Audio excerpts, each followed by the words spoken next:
Hurmatly mekendештер,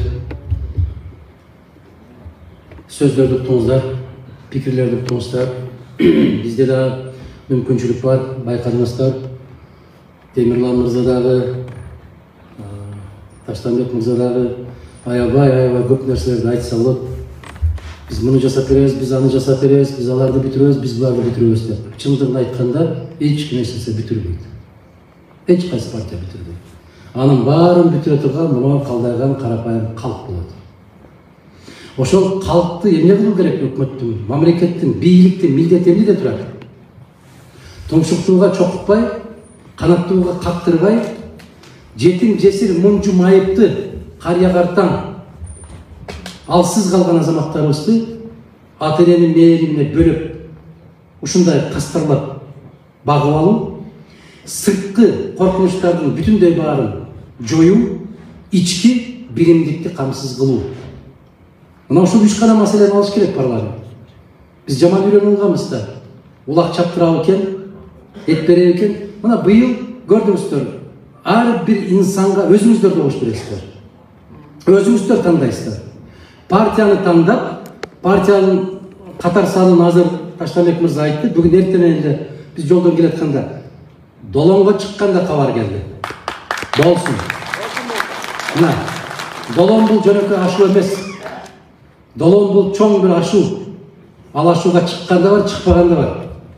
Ашууну ашканда бар, ашпай калгандар да бар.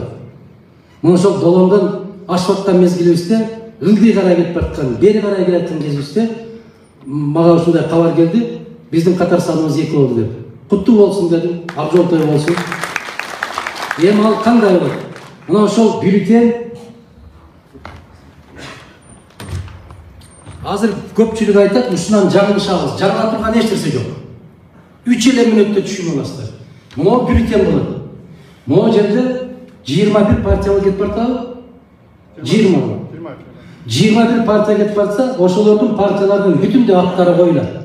Логотиптери коюлат, эл белгилери коюлат. Мисалы бүтүн Кыргызстанды издесеңиздер, мына биздин жерегибизде турат. Жаркылдаган кыргыздын оймосу турат. Бир жагын караңыздар дагы манас айтып аткан аксакал турат. Экинчи жагын карасаңыздар шаңшып көккө көтөрүлүп бараткан бүркүт учуп баратат. Бул кыргыздын шырдагынын оймосу биздики. Төлүктүү келаткан нерсебиз. Мына азыр айткан биздин Кыргызстандын картасы турат. Кап маңдайда чолпон жылдыз. Эмне үчүн чолпон жылдыз? Эң биринчи көккө чыккандагы чолпон жылдыз, эң акыркы баткандагы чолпон жылдыз. Чолпон жылдыз бизде Кыргызда кой. Эмне менен айтат? Чолпон ата дейт. Эмнеси? Куйдукун Заңгимова деп коет экен. Койдун ээсин чолпон ата деп коет экен. Билесиздер аны. Ушул кылымдарды карытып жок болуп кетпей, көчмөн болуп келгенибиздин бирден бир себеби улуу окумуштуулар, европалык, россиялык окумуштуулар айтып атат. Эмне үчүн сан миллиондогон калкы бар мамлекеттер жок болду да бири-бири менен ыркы келбеген кыргыз ушул жерге чейин жашап келатат. Сыры эмнеде деген? Сыры койду экен. Себеп биз көчүп шаар куруп аптырбыз. Үйүбүздү өзүбүз менен кошо көтөрүп жүрөт экенбиз. Кийимибизди өзүбүз менен кошо алып жүрөт экенбиз. Себеп койдун жүнү бул кийим. Койдун териси бул кийим. Жок дегенде ичегиси дагы Кыргызда эч кандай бир нерсе бекер кеткен эмес экен. Ошон үчүн койдун ээси деп, чолпон ата деп, чолпон жылдыз, ошол чолпон жылдызга карап, үркөр жылдызга карап, же жайлоого чыккан, же жайлоодон кайткан. Мына ошол биздин тууда аябагандай чоң философия турат. Кызыл эмне үчүн? Бул бийликтин, бул күч кубаттын түсү экен. Мына ошондой деп, көк асманды көрүп атасыздар. Келечегибиз ак болсун деп. Мына ошол экинчи катар санда ошол бүтүн Кыргызстан деп жазылып турат эми бюллетенде. Кудай кааласа. Экинчи катар сан бүтүн ошол бүтүн Кыргызстанды тандадыңызбы? Бүтүн Кыргызстандын ичинде 52 талапкер бар атат. 52 талапкер. Ар биринин өзүнүн катар саны бар. Биринчи турган киши, экинчи, үчүнчү турган киши алар өтпөй калышы мүмкүн, толук ыктымал. 54-түнчү турган киши же 53-түнчү турган киши өтүп кетиши мүмкүн. Эмне үчүн? Себеп сизде жеке инсанга да добуш бересиздер. Жеке инсанга. Мына ол Улукбек Жапаралиев деп айтып атпаймынбы мен? Көрдүңүздөрбү? Бишкектен да добуш бере алат, Нарындан да добуш бере алат, Москвадан дагы, Америкадан, Түркиядан да добуш бере алат. Кореядагы жүргөн кыргыздар да добуш бере алат. Бул партиялык тизменин артыкчылыгы ушунда турат. Биздин идеология бүтүн Кыргызстандык ушул болгон. Партиянын ишенимине ээ болгон эмес. Элдин ишенимине ээ болгон жигиттер, кыздар керек бизге деп мен 2 съезден бери айтып келем ушуну. Мына ошол биздин программаны ишке киргизишти, бирок кантип ишке ашыраарда байкабай калышты. Жартылай болуп калды. Ошондуктан элде көп суроо пайда болуп атат. Кантип добуш беребиз деген. Партияны тандайсыздар биринчи. Анан партиянын ичинен муну бүтөт, 21 партия бүткөндөн кийин астында уланат дагы 52 катар сан тизилет. Жөнөкөй эле мондай бир квадрат болот. Ошол катар санды эстеп каласыз. Таштанбек мырза канчанчы турат, Оразайым айым канчанчы турат, Улукбек мырза канчанчы турат, Темирлан Сманбеков деген агабыз канчанчы турат деп карап аласыздар. Шайлоо участкасына кирип бараткан, тилкесине кирип бараткан кезиңиздерде кирип моундай жылыткычтар илинип турбайбы? Ошол жылыткычтар илингендей болуп, ар бир партиянын тизмеси илинүүгө милдеттүү. Унутуп калсаңыздар ошол жерден карап аласыздар. Ким канчанчы турат? Ошол 52 дейсиздерби, 15 дейсиздерби, 17 дейсиздерби? Ошого ким катар санында канчанчы турса мына Улукбек Жапаралиев дейт, 42 деп турат. Көрдүңүздөрбү? Таштанбек Сияев 6 деп турат. Биз кандай кылдык? Биз биринчи ондукка абдан ушундай бир такшалган азамат жигиттерди койдук, кыздарды койдук. Калганы эч кимге капачылык болбосун деп чүчү кулак тарттык партиянын курултайда, съездин алдында. Адилеттүү да. Кимди кимден өйдө көрөсүң, кимди кимден жогору көрөсүң. Баары бирдей. Маңдайыңдан көр дедик. Ошол илгерки атабадан калгандай кылып туруп эле ошол калпагыбызга сан номерлерди койдук да, кыздардыкын өзүнчө, жигиттердикин өзүнчө өткөрдүк. Себеп кыздардыкы бул учурда өзгөчө бир жеңилдиктер коюлган. Эмне үчүн? Эгерде 15 депутат, 15 мандат менен партия өтсө, анын ичинде 5 кыз болууга милдеттүү. Бир добуш албаса да кыз бала барат ошол жерде. Түшүндүңүздөрбү? Ошон үчүн кыздардыкын биз өзүнчө өткөрдүк. Эми айырмасы кандай болот? Биринчи, Кудай буйруп, мисалга бүтүн Кыргызстанды мисал келтирели. 20 мандатка ээ болуп калган болсо, ошонун ичинен 7 депутат кыз болуу керек. Аял киши болуу керек. Ошондо карайт, эң көп добуш алган аялдар кимдер? Ошолордон санап келет. Мүмкүн 54-чү же 49-чу турган аял киши 1,5 миң, 3 миң добуш алып калышы мүмкүн. Биринчи болуп ошол кыз, ошол аял киши турат. Андан кийин кете берет. Эгер 7 мандатка жеткенге чейин такыр добуш албай калган кыздар болгон болсо, аялдар болсо, баягы катар саны боюнча кете берет. Жигиттердики оор. Өтө оор. Эмнеге? Биринчи 20 мандаттын 7-өүн аял кишиге койдук. Андан 13 мандат калат. 13-ün анан эң көп добуш алган инсандарга карайт. Мисалы Жапаралиев Улук мырза 42-чи турат. Кызыл аскерден, Нарындан, анын ичинен ошо тууып өскөн айылым деп Дөбөлүдөн, Эмгекчилден, Миңбулактан канча деген айылдардан көтөрүлүп чыккан болсо, канча добуш алса, жаштар азыр, жаштардын көпчүлүгү сыртта жүрөт. Москвадагы жүргөн биздин жарандардагы бүтүн Кыргызстанга анан Жапаралиевке добуш бере алат. Кореяда жүрсө да добуш берет, Америкада жүрсө да добуш берет. Мына артыкчылык кайда? Көрдүңүздөрбү? Ошондуктан эр азамат бир жерге байланып калган жок. Бүтүндөй аалам боюнча кай жерде кыргыз буту басса, ошол жерден добуш бере алат, Африкада жүрсө да. Кандай дейсиздер? Мына ошондо кимдин ким экендиги ошондо көрүнөт. Болбосо ар бирибизде шым кийип, калпак кийип алып чыгабызбы? Аркамда элим бар деп. Аркаңда кечирип кой. аялың да турбаса керек сен. Мына ушундайда элекке түшүп каласың. Кошнаң да турбайт, бир тууганың да турбайт. Мен кыйынмын деп жанагы көпөстөрдүн көпчүлүгү акчасын берип коюп, алдыңкы катарды ээлеп алып туруп алышчылар. Азыр эми андай болбойт. Эмне үчүн? Шайлоо башталды кечеден бери, жым-жырт. Кыргызстанда жым-жырт, тып-тынч. Билесиздерби эмне үчүн? Себеби өткөндөгү шайлоодо көбүнүн оозу күйдү. Айланайын, жалгыз бүтүн Кыргызстанга каршы чыгабыз деп 5 миллиард сом акча чачышты. Бүтүн Кыргызстан 6 миллион сом менен чыкты. Ошон үчүн мен сизге жакпадым.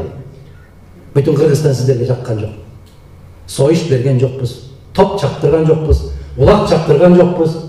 Эжелеринди чакырып алып ресторандарда чай берген жокмун. Биз келечекти беребиз, садагаларым. Биз үмүттү беребиз, аны эч кандай акчага сатып ала албайсыңар. Биз келечек үчүн жүрөбүз. Эгерде сиз партияны тандабай туруп,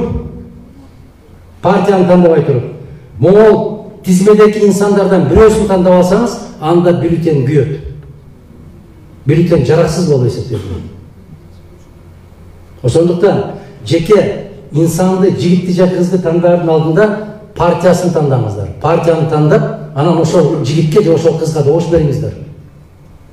Эгерде партияны эле тандап, могул жактагы 54 санга эч кимисине добуш бербей койсоңуздар, ал бюллетень жарактуу. Партиянын эсебине кете берет. Түшүндүңүздөрбү? Мына ошону Борбордук шайлоо комиссиясы күн-түн КТР, ЛТР деп Мадумаровду шылагандан башка ушуну түшүндүрүш керек элге. 30 жылдан бери шылап келатасыңар, мүйүз чыкты байланайындар. Мына ушул нерсени терең түшүнүп алыңыздар. Биздин талапкерлер дагы көчөмө-көчө ар бир инсандар менен жолукканда ушуну так түшүндүрүңүздөр. Себеп азыр сандары башка-башка болуп турса, ойлошуңуздар мүмкүн да, бул кандай болуп калды? Экөө бир партияда экен, экөөнүн саны башка экен. Бул турган 42-6 бул катар саны. Партияны тандап туруп, анан ушул жигиттер кыздар жакса ушуларга добуш бересиздер деген. Ушул түшүнүк. Сияев мырза нарындан эле эмес. Мына Баткенге барып лекция окуп атат, Ошко барып, Таласка барып, Ысык көлгө барып лекция окуп атат. Ошол жерде кесиптештери добуш бере турган болсо, Ысык көлдөн да добуш алат, Баткенден да добуш алат, Америкадан менен Турциядан да добуш алат. Дал ошондой эле Темирлан мырза, Кудайга шүгүр, маданияттуу көтөрөбүз деген азаматтар күндөн күнгө көтөрүлүшүп, мына областтык эмес, республикалык театрлардын бүт баары жыйын өткөрүп акылдашып атыптыр. Ушул маданият деп какшап жүргөн азаматтарыбыздан бирөө баратыптыр. Ушул кишиге маданиятты жүктөйлү деп Кыргызстандагы бүт маданият кызматкерлери, театр ишмерлери ушул жигитти колдоп алалычы деген бир ураан чакырык таштагандай болуп атыптыр. Мен уктум, биздин Нарын областтык театрыбыздагы болбогондо 70% ушу Темирлан мырзаны колдоп берели деген чечим кабыл алды деген сөздү уктум. Куттуу болсун ошол. Бюллетенди абайлаңыздар, туугандар. Абайлаңыздар. Тандаңыздар. Жана айттык го кайрылууларыбызда. Жаман көрсөңүздөр дагы жок дегенде жаман көрөм деп айтып койгулачы. Тек гана кайдыгер болбогулачы. Келгиле айланайындар. Өз тагдырыбызды өзүбүз чечели. Өз келечегибизди өзүбүз алалы колубузга. Өз жоопкерчилигибизди өзүбүз көтөрөлү. Анан кийин капа болуп, тагдырыңа капа болбо.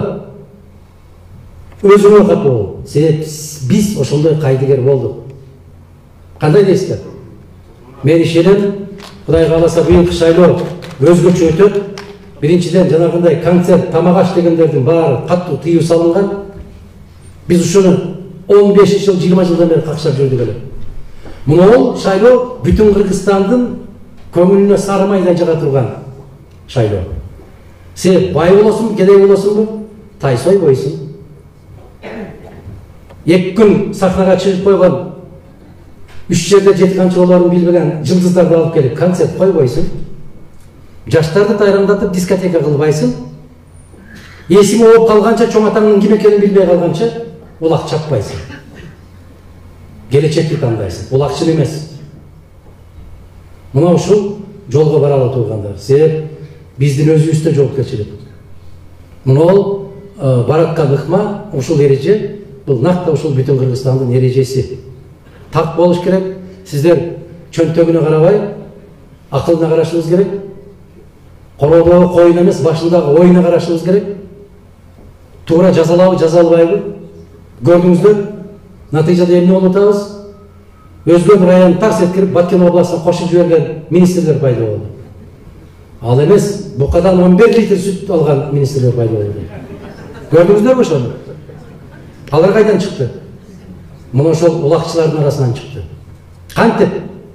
Ошолор улак чаптырды дагы, сиздердин добушуңуздарды алды, сиздер менен иши жок, барды дагы ошол өзүнө окшогон улакчыларды министрликке, орун басарлыктарга дайындап атышат. Бул не деген жакшылык? Кандай дейсиздер? Токтонолу. Кошуна өлкөлөргө уят болуп бүттүк.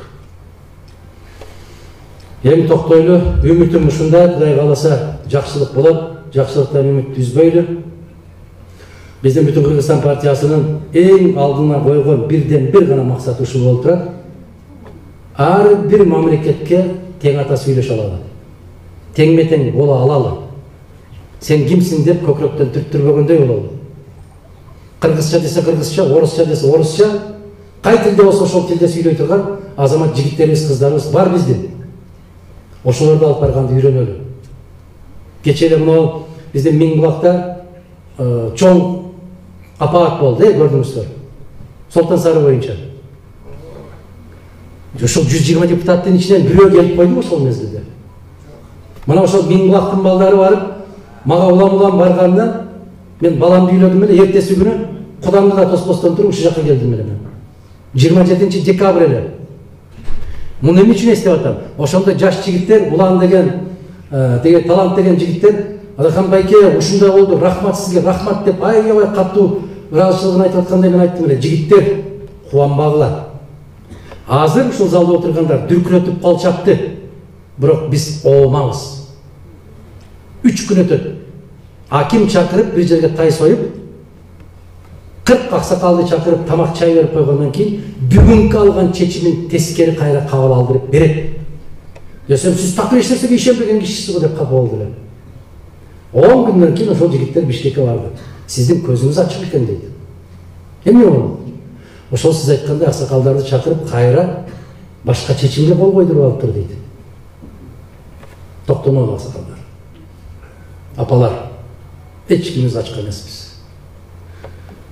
Ораза айы келген тараптан бир келин сыздап ыйлады өткөн жылы. Апа айланай. Ошолордун берген акчасынан нан алып менин балдарымдын оозуна салба деп. Көрдүңүздөрбү? Социалдык тармактардан уктук. Чубак азы чыркырап кетти. Алганың да, бергениң да тозоктосун деп. Аны да укпадык. Элмирбек какшап кетти да. Аны да укпадык. Эми токтонолу. Мен ишенимим бар. Кудай кааласа 28 ноябрь Кыргызстанда улуу бурулуштун күнүнө айланат. Андын ары карай көптөн батып келаткан Кыргыздын күнү көккө жаркырап чыгат деген үмүтүм бар. Кас санагандар пас болсун. Бизге көзүн тиккендер, биздин жерге, биздин элге тамшангандар. Эгер жакшы ниет менен келишкен болсо, көкүрөгүбүз ачык, жаман ниет менен келген болсо, ар кимдин ниети өзүнө жолдош болсун. Элибиздин келечеги кең, асманыбыз ачык, наныбыз бүтүн, дасторконубуз толуп, ошол тапкандарыбыздын баары азыр аталарыбыз, энелерибиз жыйын жыйнап, бүтүндөй түшүм жыйнап бүткөн мезгил. Аллах берекесин берсин да, тапкандардын баары уул кыздарыбыздын тойлоруна, неберелерибиздин тойлоруна насип кылган болсун. Ар дайым жакшылыктын үстүндө жолукканды жараткан биздин маңдайыбызга жазган болсун. Рахмат, бар болуңуздар.